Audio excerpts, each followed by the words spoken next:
কেমন আছেন?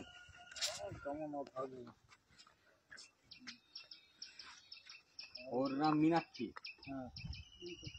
হ্যাঁ, আপনাদের খোঁজ নিতেই এসছে। এখন তো কোনো সমস্যা আছে নেই, তাই তো?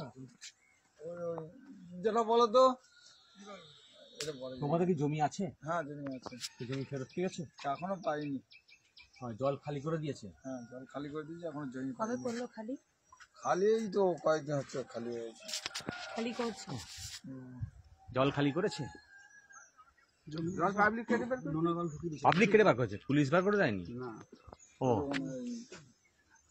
আপনারও জমি আছে? আমার 2 বিঘা আছে, পাশে ঘেটে বাড়ি 2 বিঘাতে জল ঢুকে দিয়েছিল। আচ্ছা জল কর করেছে? জল কর দিয়েছে? ওই যেবার 22 সালে জল কর করেছে তখন টাকা দিয়েছিল আপনাকে। কত?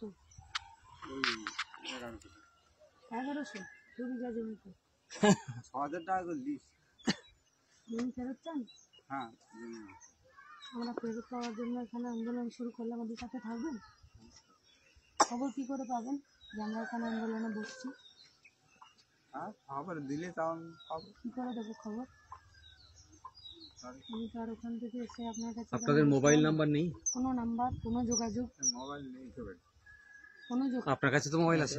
ফোন আছে কিন্তু খারাপ হয়ে গেছে, এখন সব দোকানে পড়ে আছে। নির্ভয়ে দিতে পারেন যদি আমরা ওখানে জমি ফেরতের জন্য ওখানে না আন্দোলন আন্দোলন বসি। জমি ফেরতের জন্য আন্দোলন করলেই সবাই লোক চলে আসবে, মানে ফোন করলে সবাইকে জানিয়ে কাকে দেবে। ফোন করবো?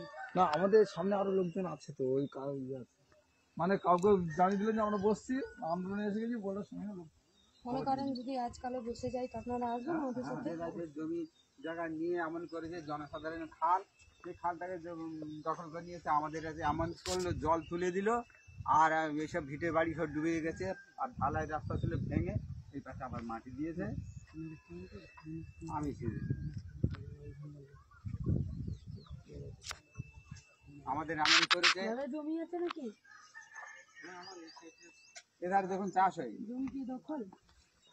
না জমি আমার এধারে তো দখল হয়নি, এই সাইডে সব দখল হয়েছে, সব জায়গা দখল হয়েছে। এই সাইডে তো পুরো তো প্রায় সব নিয়েছে। এখন তো জোর জবস্তা করে এভাবে তো আর হচ্ছে কেউ জলকর করতে রাজি না। কিন্তু ওই সময় এমন একটা পরিস্থিতি যে কেউ মানুষ মুখ খুলতে পারতো না ভয়। কথা বললে যা খুশি করেছে তাই মেরেছে। এটা ঢালাই রাস্তা ছিল, মানে ঢালাই রাস্তার উপরে জল যখন ঢোকাতো তখন ঢালাই রাস্তা ভেঙে মানে ঢালাই রাস্তার উপর থেকে জল যেত, সেখান থেকে তারপরে সামনের বাড়ি।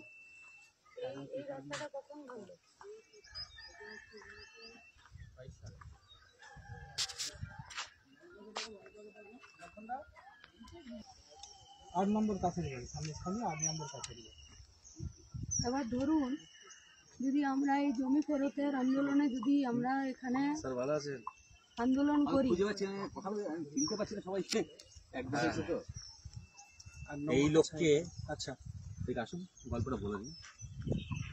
এখানে না এরকম রক্ত জমে গেছিল, মেরেছিল সেটা কবে? এটা আজকে প্রায় ধরুন মাস 1.5 আগে, ওই প্রায় 3 মাস হচ্ছে। কালী পুজোর পরে মেরেছিল, সেদিন দুর্গাপুজোর অষ্টমী নবমীর দিন মেরেছিল, অষ্টমীর দিন মেরেছিল। পুলিশের কাছে যাননি? কাকে বলতে যাব, পুলিশের কাছে যে যাওয়া তো আমাদের পক্ষে দুর্ভাগ্য। কি পুলিশের ওই তো পুলিশ তো পুলিশ হচ্ছে তো মানে জায়গা সে মমতার হচ্ছে দলদাস, মাটি ফেলে পুলিশকে কি বলবে, পুলিশ আমাদের কথা শোনে। কাকে জানতে যাবো, থানায় একটা আপনি ডায়েরি করতে যান, যা করতে যান, শিবুয়ারা সাজার সাহেবের কাছে আগে যেতে হবে। আর কি মা এমনি তো মেরেছে, হাঁটতে পারি না, তারপরেও আপনার ধরুন যদি 1.5 মাস 2 মাস করে কাজ করে পয়সা না দেয় তাহলে আমরা আর কি করতে পারি, ডাক্তার দেখানোর পয়সা নেই আমার, এরকম একটা পরিস্থিতি। এখানে হেলথ সেন্টার, আর সেই টুকটাক ওষুধ খেয়ে কোনো রকমে কষ্ট করে ঠিক হতে হয়েছে। আপনি তো মীনাক্ষী দি, হ্যাঁ। যদি জমি ফেরতের আন্দোলনে আমরা যদি এখন বসি, আসবেন আমাদের সাথে? দেখুন একটা বিষয় হচ্ছে, এই মুহূর্তে আগের দিন তো শুনেছেন নিশ্চয়ই, মেয়ে ছেলেকে মেরেছে সিংপাড়ার, 1-2 মেয়ে ছেলেকে মেরেছে, হসপিটাল ভর্তি। এখন এমনি 44 চলছে, আর তারপরে যদি আমরা ওয়ারেন্ট হয়ে যাচ্ছে, ঠিক আছে। এখন আমরা আন্দোলন করতে গেলে বিনা দোষে মানুষগুলোর নামে কেস করেছে বলুন তো, 100 কতজন? যতজনের কেস থাকবে সব কেসের থেকে একদম বিনা শর্তে মুক্তি হবে আর কেস উইথড্র হবে। না লড়লে রাস্তা না সে নামলে দম হবে আমরা না। দেখাবো, কারণ আমি কেস থাকতে দিব না। আজ হলে আজ, কাল হলে কাল, পরশু হলে পরশু।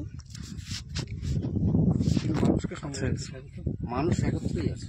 একসাথে আর এখান থেকে আমি কথা দিয়ে গেছিলাম তো হ্যাঁ স্যার, আপনাকে 140 পরে উল্টো টিভিতে করেছি। দেখেছিলাম। হ্যাঁ, আপনি এখানটা আছে, এখানটা আছে, এখানটা 860 860 908 908 9018 9018 কি নাম আপনার? শুধু ওনাকে তো চেনেন, হ্যাঁ স্যার, তাকে চেনেন। তাহলে যদি কেস হয় সেই কেসের জন্য চিন্তা নেই, যদি অসুস্থ হন তার জন্য চিন্তা নেই, কিন্তু লড়াইয়ের জন্য রাস্তাতে বসতে দেখুন আমরা বলেছি যে আমাদের যতজন আইনজীবী আছে, আমি এখানে যতজন আইনজীবী আছে সবাই থাকবো আপনাদের সঙ্গে। এইখানকার যে যে অর্ডার বেরিয়েছে হাইকোর্ট থেকে, সেই অর্ডারে 140 করতে ছেড়ে দিন ব্র্যাকেট করেছে, নেটের উপরে ব্যান তুলে দিয়েছে, যেটা গুরুত্বপূর্ণ কথা। আমি বলেছি যে পুলিশ, বিডিও, এসডিও, এইসব যত আধিকারিক তারা যে এতদিন ধরে কোনো প্রতিকার না করে অন্যায় করেছে, তার বিরুদ্ধেও তদন্ত করতে হবে, সেই নির্দেশও আছে। তার মানে এই পুলিশের বিরুদ্ধে তদন্ত করব। দেখুন, কোর্ট নির্দেশ দিয়ে দিয়েছে তদন্ত করে। শুধু এই যেসব গুন্ডাদের নাম বলছেন, শিবু হাজরা, শেখ শাহজাহান, উত্তম, এরা শুধু শেখ নয়। শাহজাহান তো আজকের 5 দিনে আমির গাজীর বাড়ি ছিল, আমি বলছি আমির যে গাজীর বাড়িতে এসে এনে রাখা। শুধু তো এরা বদমাশ নয়, এরা বদমাশি করতে পারলো কারণ সরকারি লোকজন ওদের সাথে ছিল বলে। দেখুন ম্যাডাম, কোর্ট বলেছে এইসব সরকারি লোকজনের বিরুদ্ধেও। কোর্ট বললেই তো হবে না, মানুষ যতক্ষণ না একসঙ্গে হবে ততক্ষণ। পুলিশ শুধু কিছু